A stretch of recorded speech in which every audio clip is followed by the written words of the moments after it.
I think you all have to say okay. Okay, welcome. Okay. Okay. So today we are going to dive into this thing that I get the most often, women especially, saying, I'm too busy and I'm overwhelmed. Can you relate? Give me an amen in the chat if you know how to use the chat. It is one of the things I hear most often. It's one of the things that wants to come out of my mouth most often. Let me let some more folks in.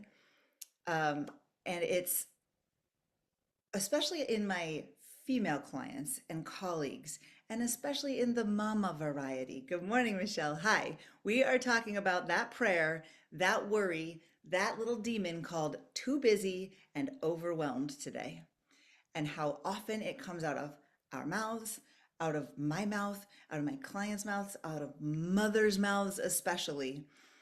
And it's like a plague. It's like an epidemic, if you ask me. And you don't have to be on camera, but look at your backdrop.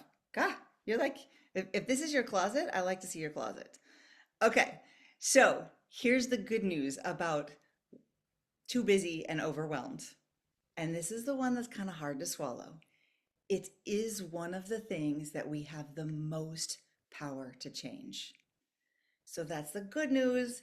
And if you're like me, when I first heard this, I was like, F off. That is not true. If that's true, I would have done it already. I'm not saying it's easy, but we do have the power. And I know you all know that.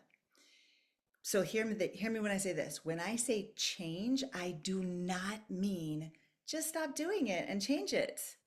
That is not what I mean by we can change it. Like, just take your eraser and erase some of those things on your calendar.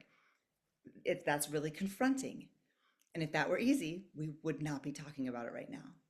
But here's one of the reasons why changing from I'm so busy to I am perfectly as busy as I want to be and change our schedules the way we want to. Here's the reason it's so hard. And I'm going to say this part very slowly, and I'm going to say this part twice because if you're taking notes or letting it sink in, you're going to want to go slow with this. Plus, it's hard for some of us to hear and it's hard for some of us to swallow. But it's the truth. Make no mistake. The reason it's so hard to change our calendars, our busyness, heck, anything is because our nervous systems are regulated to the dysfunction. Our nervous systems feel better with being too busy, better with being overwhelmed than they would with the opposite. So the plot twist, especially for us highly sensitive, highly creative, highly driven folks, is that we must be intentional and purposeful in making tiny incremental dysregulating things to our nervous system. We have to cause dysregulation on purpose to our nervous systems as we move towards function and health and wellness sometimes. What? Let me say that again. We must be intentional and purposeful, and ideally have some supportive community and some people in our lives in order to make tiny incremental choices that are low key dysregulating to our nervous systems as we move towards function and health and what we want. Let me just give you an example. Even planning for this morning meeting, which I am very excited to do. It's a new brilliant idea in my world of like, wait, what if I was available more often for less money? What would that be like? Okay, slightly dysregulating, first of all. And you know that I have the best of intentions of getting up, getting showered, getting my tea, sitting down, writing some notes out, gathering my thoughts. But is that what happens? Is my nervous system regulated to all that spaciousness and peace? No, that feels icky to me. What feels more likely is slightly wet hair, screaming tea kettles going off, me like, oh, I better tidy this one thing really fast just to give myself one more thing to do because the dysfunction feels more normal sometimes. And so when I sit down and go, oh, I have plenty of time. Oh, I woke up early. I feel yucky. I feel weird. I feel like there's a problem. And my brain comes up with stories to go, well, you could just do this, this, and this real fast. Or how about you don't put your makeup on until 1 second before the call so that you're frantic again? And I have to catch all of these little things. So I want to give you some things that you can turn to as you move toward, well, how could I grab onto a little function and know that it's going to feel a little dysregulating at first to my nervous system, but be okay with that. One of the things I want you to remember is skill. You have skill. And not only do you have skill, you have the skill of developing new skills. You know that you can plan things, get creative for things, rearrange things. You know that already. But we forget that we do know how to build the skill of quiet time and relaxation time and rest. Now, we might have to hear thoughts like, I suck at this. And then we might have to have a response of like, that's okay, you're doing something new, honey. Just like we would say to our kids, that's okay, you're just doing something new, honey. Try it. Your own piece of your own home. That's okay, honey. You're just doing something new. I say that like 9,000 times a day. I get out of the car, I bump my head, and I'm like, what the hell is wrong with? That's okay. You're just getting out of the car a new way, honey. That doesn't make any sense, but I try it on for myself. And it does over time start to regulate you to, that's okay. We're just trying something new, honey. The morning's going crazy. That's okay. You're just trying something new, honey. Oh, okay. Okay. I'll keep going. So, number one is just put your attention on your skills. Whether it's what skills you already have that you could employ or your trustworthiness in yourself that you can build new skills. This is not something that our friends, we go talk to our best friends about our problems and they go, I know this sucks. I know, fuck that. I know this is terrible. And they support you in the dysregulation. To put yourself daily, regularly on podcasts, on calls, in coaching variety that you're going, let's change the conversation. That's how we build new skills. Okay, second thing I want to talk about, attitude. I know, I feel like a sports coach right now, like, come on, let's get that attitude going. But I want you to consider this. Start seeing every single thing on your to-do list, every single thing on your calendar as a prayer, a small prayer. Everything you're doing, every word out of your mouth, consider that it's a prayer. And for those of us that are spiritual or religious or consciousness and energy and God, and we have that language, you know what I'm talking about. Because creativity, God, whatever the word is for you, is always listening to our words and our thoughts.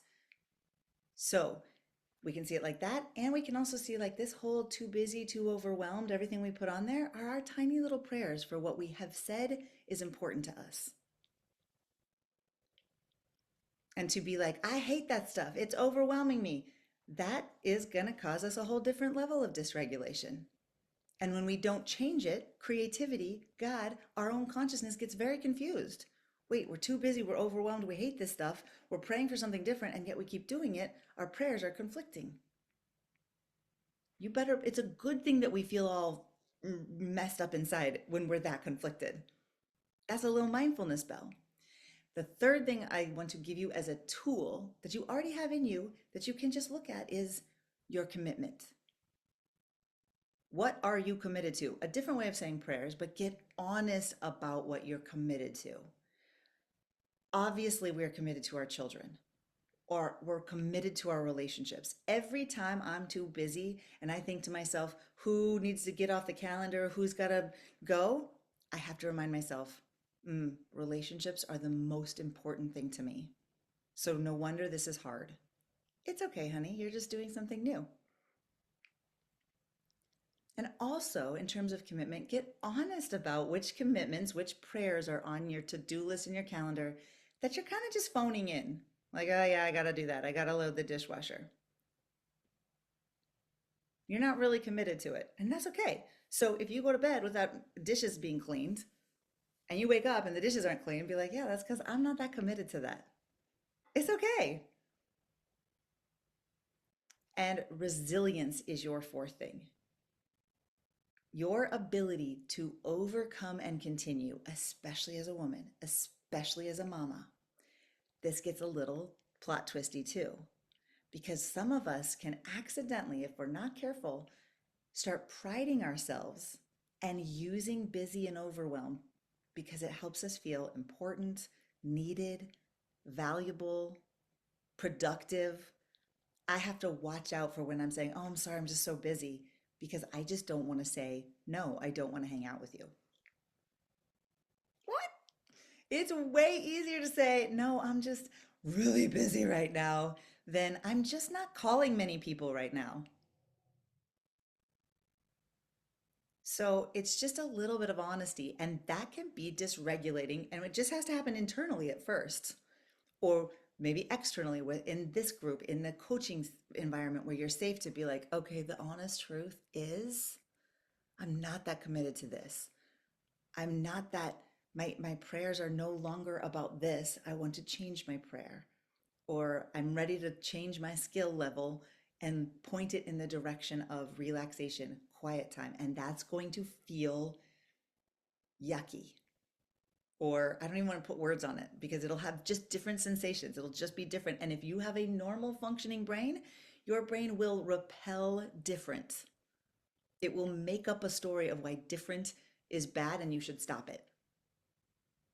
So we got to slow that down. It's that simple. So that's what I have for you today.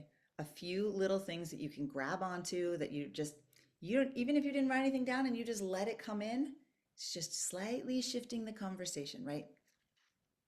And yes, my hair is still wet because there's the me that's in bed in the morning that goes, ooh, if you got out of bed right now, your hair might be dry.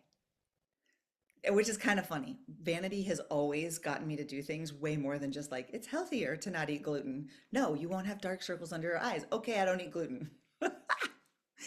Or you could just kind of text and do all the things on your phone first and then get out of bed. No, but your hair is going to look like crap. You guys don't know how cute my hair normally is. It's normally very much cuter than this, but this like wet, damp thing. Okay, anyway, but you know what I'm saying. So we're going to pause the recording there.